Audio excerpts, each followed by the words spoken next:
Halo semuanya, hari ini kita mau ngobrol santai tentang tema yang sangat penting, yaitu peran pendidikan dalam mengubah nasib atau pengalaman seseorang. Saya Senja sebagai coach, lalu ada Nijma sebagai coaching, dan juga Ara sebagai observer. Yuk kita mulai. Nijma, sebelum kita langkah lebih jauh, Ibu ingin tahu terlebih dahulu apa sih harapan kamu dari seminar ini? Apa yang pengen kamu dapatkan setelah obrolan ini? Saya berharap ya Bu bisa menemukan kembali alasan kenapa saya harus terus sekolah. Kadang saya juga masih merasa putus asa, apalagi kalau melihat kondisi keluarga saya yang masih serba kekurangan. Saya ingin diyakinkan oleh Ibu bahwa pendidikan itu memang bisa membawa saya ke kehidupan yang lebih baik. Banyak dari kita pernah merasa lagi di penjara, apalagi kalau perjuangannya terasa. Di sesi ini, semoga kita bisa menggali bersama kekuatan dan harapan yang kamu berikan. Boleh diceritakan lebih lanjut nih Kak, apa sih yang kamu merasa ragu atau bahkan kehilangan semangat untuk melanjutkan pendidikan? Ya, saya lihat sendiri orang tua saya kerja siang dan malam, tapi hasilnya kayak tetap pas-pasan. Kadang saya mikir buat untuk sekolah itu, sekolah tinggi kalau ujung-ujungnya tetap hidup susah. Banyak juga orang yang di sekitar saya, walaupun dia lulusan sekolah, tapi masih nganggur. Itu yang bikin saya masih bingung dan ragu. Rasa bingung dan keraguan cuma itu sama sekali sekarang. Kamu melihat kenyataan hidup di depan mata, dan itu membuat kamu bertanya-tanya soal masa depan.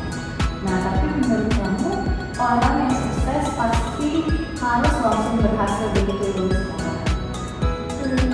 Enggak juga sih Bu, tapi saya belum ketemu aja contoh yang nyata yang bikin saya yakin. Kadang saya merasa jalan keluarnya itu enggak jelas gitu. Kalau kamu bayangkan, ada seseorang yang berasal dari latar belakang yang serupa dengan kamu, hidup susah, tapi berhasil memperbaiki kehidupannya lewat pendidikan. Apa yang kamu rasakan? Mungkin saya menjadi lebih percaya karena itu berarti ada harapan saya dan itu bukan cuma teori. Nah, betul. Kamu tadi bilang kamu belum ketemu contoh nyatanya. Menurut kamu, ada langkah apa yang bisa kamu ambil untuk mencari atau mendekati sosok seperti itu? Saya pernah dengar di sini Bu ada alumni sekolah saya yang dulu juga kehidupannya susah, tapi sekarang sudah kerja dan sukses. Nah, saya ingin bisa ngobrol langsung sama beliau, dengerin cerita dan perjuangannya. Nah, itu ide yang bagus nih, cuma mendengar kisah dari orang yang pernah berada di posisi yang sama itu bisa jadi penyemangat yang besar. Nah, apa kamu sudah tahu bagaimana cara untuk bisa terhubung dengan alumni dari sekolah ini? Belum sih Bu, tapi saya coba tanya guru BK atau wali kelas, siapa tahu mereka bisa bantu menemukan orang tersebut. Ya, bagus sekali. Nah, sekarang kita coba pikirin satu atau dua langkah yang konkret yang bisa kamu lakukan dalam waktu itu. Misalnya, minggu ini, apa yang bisa kamu lakukan dari sekarang? Mungkin saya akan minta waktu untuk bicara sama guru dan minta bantuan untuk diperkenalkan sama alumni tersebut. Selain itu saya juga mau mulai menata kembali semangat saya, walaupun mungkin perlahan dulu ya Bu ya. Saya tahu harus mulai dari diri saya sendiri juga. Nah, langkah itu sangat realistis dan menunjukkannya kamu berani kuat. Perubahan besar itu memang dimulai dari tindakan yang kecil yang konsisten. Yang penting kamu terus berjalan.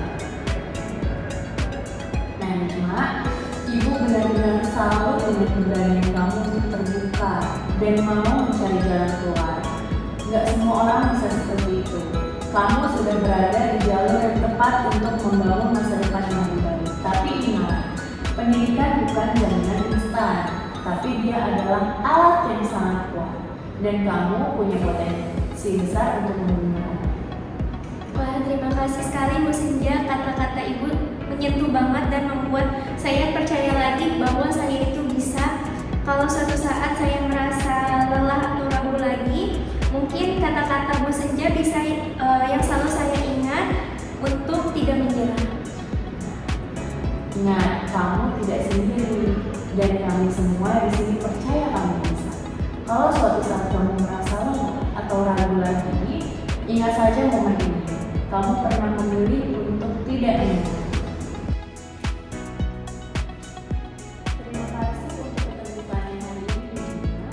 Terima kasih juga untuk Ara yang sudah menjadi observer dalam sesi ini. Ibu harap percakapan hari ini bisa menjadi berkah dan mengingat bahwa pendidikan adalah investasi jangka panjang untuk masa depan. Bukan sekedar soal nilai atau ijazah, tapi tentang memperluas pilihan hidup dan membuka pintu yang sebelumnya tertutup. Kalau teman-teman tertarik untuk mengeksplorasi tema lain seperti itu di sekolah dan di sini. Ya, hai semuanya. Hari ini kita mau mengobrol santai dengan tema bagaimana kita menemukan motivasi semangat belajar. Aku Ara sebagai coach, ada Senja sebagai coachee, dan ada Nijma yang bakal jadi observer. Yuk kita mulai. Senja, hal pertama yang Ibu ingin tanyakan dari sesi kali ini, harapan atau tujuan apa yang ingin kamu capai? Baik Bu, saya ingin mendapatkan kembali semangat belajar saya. Akhir-akhir ini rasanya saya kehilangan motivasi. Saya tahu pendidikan itu penting, tapi entah kenapa semangat saya justru semakin menurun. Baik, jadi kami ingin membangkitkan kembali motivasi belajar yang sempat menurunnya. Terima kasih sudah jujur dan terbuka. Kita akan cari tahu bersama apa yang bisa membantu untuk kembali bersemangat. Boleh ditahu, menurut kamu pribadi, apa penyebab utama dari turunnya semangat belajar itu? Rasanya karena saya banyak melihat orang-orang yang bisa sukses meskipun mereka tidak kuliah. Dari situ saya jadi bertanya-tanya, apa benar sekolah atau kuliah itu penting? Kok ada orang yang tetap berhasil meskipun mereka nggak sekolah tinggi-tinggi? Itu pertanyaan yang sangat wajar saja. Banyak orang juga pernah mempertanyakan hal serupa, tapi menurutmu, apakah semua orang punya peluang yang sama untuk sukses tanpa pendidikan? Sebenarnya enggak sih Bu, tapi saya jadi bingung karena yang saya lihat di media sosial banyak orang sukses justru dari hal-hal lain, bukan dari sekolah. Menarik sekali. Lalu, apakah kamu sudah mencoba sesuatu untuk membangkitkan motivasi ini sebelumnya? Pernah Bu, saya sempat menonton video-video motivasi pendidikan di YouTube ataupun TikTok. Tapi setelah tonton, kadang bukannya termotivasi, malah saya jadi tambah bingung. Kayak omongan mereka bagus, tapi saya nggak tahu harus mulai dari mana. Terima kasih sudah berbagi, Senja. Kamu sudah berusaha, dan itu langkah yang baik. Mungkin sekarang saatnya kita cari pendekatan yang profesional, sesuatu yang lebih tepat dalam diri kamu sendiri. Kalau begitu, menurut kamu sendiri, apa hal yang bisa kamu lakukan untuk kembali memahami pentingnya pendidikan bagi dirimu pribadi, bukan karena orang lain, tapi karena kamu? Mungkin saya perlu membuat daftar alasan kenapa saya ingin semangat belajar dan kenapa saya ingin sekolah. Selain itu, saya juga mau ngobrol dengan kakak kelas yang saya tahu sekarang sudah kuliah dan punya kehidupan yang lebih baik. Mungkin dari situ saya bisa lebih paham dan belajar. Itu rencana yang sangat baik. Dengan melihat ke dalam dan juga belajar dari orang yang pernah berada di posisi yang kamu, kamu bisa mendapat perspektif baru. Apakah kamu sudah tahu siapakah kelas itu? Iya, saya tahu. Dia satu angkatan dengan kakak saya. Dan dulu juga berasal dari keluarga sederhana seperti saya. Kalau begitu, sekarang kita fokus ke langkah konkret. Apa tindakan yang nyata yang bisa kamu lakukan dalam waktu dekat, misalnya minggu ini? Malam ini saya mau mulai menulis 5 alasan kenapa saya ingin tetap sekolah dan belajar. Terus saya akan minta nomor kakak kelas itu dari kakak saya. Lalu mengajak ngobrol di hari Sabtu ini. Bagus. Rencana konkret dan terukur.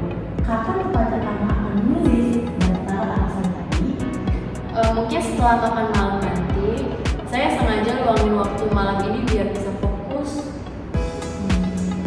Dan kapan kamu berencana menghubungi kakak tersebut? Besok pagi saya akan WhatsApp dia, jadi bisa atur waktu untuk ketemu atau video call di hari Sabtu. Sehingga ibu sangat mengapresiasi keberanianmu untuk menghadapi perasaan sendiri dan mencari solusi. Kamu tidak hanya menyadari masalah, tapi juga sudah mulai menyusun langkah yang paling informasi. Itu adalah sikap yang luar biasa. Ibu yakin dengan niat dan usaha seperti ini, kamu akan menemukan kembali makna pendidikan dari hidup. Makasih ya Bu, saya jadi merasa lebih percaya diri dan merasa didengar. Sekarang saya tahu, mungkin jawabannya nggak langsung kelihatan, tapi saya mulai dari hal kecil dulu. Benar sekali.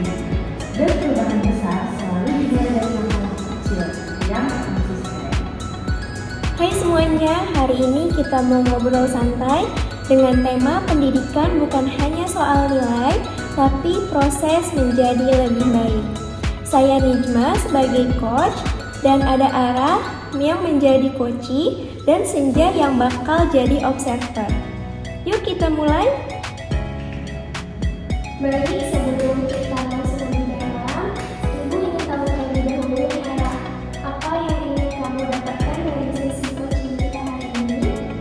Baik, saya ingin memulai belajar Bu, karena akhir-akhir ini saya sering merasa bahwa semua yang saya lakukan di sekolah itu cuma demi-demi. Saya merasa capek dan kurang motivasi, padahal dulu saya suka belajar.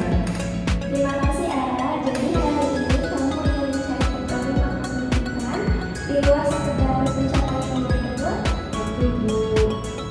Boleh Ibu tahu apa yang membuat kamu merasa bahwa sekolah hanya fokus pada nilai saja?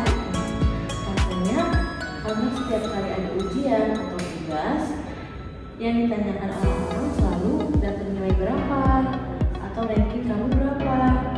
Lama-lama aku merasa nilai jadi tujuan utama, bukan proses belajarnya. Apakah kamu sempat merasa terbebani dengan ekspektasi itu? Iya Bu, kadang aku belajar hanya supaya nilai bagus, bukan karena saya benar-benar tertarik sama materinya. Saya jadi kehilangan rasa ingin itu. Terima kasih sudah terbuka. Selain hal itu, adakah hal lain yang kamu rasakan dari kegiatan belajar di sekolah yang mungkin berdampak positif meski tidak langsung terlihat dari nilai? Iya sih, aku sadar. Meskipun saya sering stres soal nilai, sekolah ngajarin saya banyak hal. Misalnya, saya jadi lebih sabar karena sering belajar kelompok, dan saya belajar mengatur waktu, terutama saat harus menyelesaikan banyak tugas. Itu menarik sekali, Ara. Jadi sebenarnya kamu sudah mendapatkan manfaat dari pendidikan itu, walaupun tidak dalam bentuk angka. Ya juga ya, baru kepikiran sekarang. Kalau kamu bayangkan ke depan, hal apa yang bisa kamu lakukan supaya proses belajar terasa lebih bermakna buat kamu pribadi, bukan hanya soal nilai. Mungkin saya bisa mulai mencatat pelajaran apa saja yang membuat saya berkembang secara pribadi, seperti kalau saya berhasil menyelesaikan tugas tepat waktu, atau saat saya belajar untuk sabar kerja sama tim, saya bersyukur. Nah, itu ide bagus. Menyadari perkembangan diri itu sangat penting, Ara. Kalau kamu konsisten mencatat, kamu bisa lihat sendiri bahwa kamu bertumbuh. Iya Bu, saya jadi bisa lihat sisi lain dari sekolah. Kalau begitu, langkah konkret apa yang bisa kamu lakukan untuk ini? Saya akan mulai dari hal kecil dulu. Aku punya buku kecil di rumah. Saya akan pakai itu buat nyatet hal-hal yang saya pelajari dari proses sekolah, bukan dari nilai. Saya tulis setiap Jumat sore setelah pulang sekolah. Bagus sekali. Kenapa kamu pilih hari Jumat sore? Soalnya hari Jumat itu biasanya saya udah lebih santai dan bisa refleksi seminggu ke belakang. Jadi pas waktunya. Baik, apakah kamu butuh dukungan atau bantuan dari orang lain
Baik, terima kasih Ara atas keterbukaan dan semangatmu hari ini. Juga terima kasih untuk Senja yang sudah menjadi observer dan mendampingi proses ini. Saya Ara. Saya Rijma. Dan saya Senja. Sekian, wassalamualaikum warahmatullahi wabarakatuh.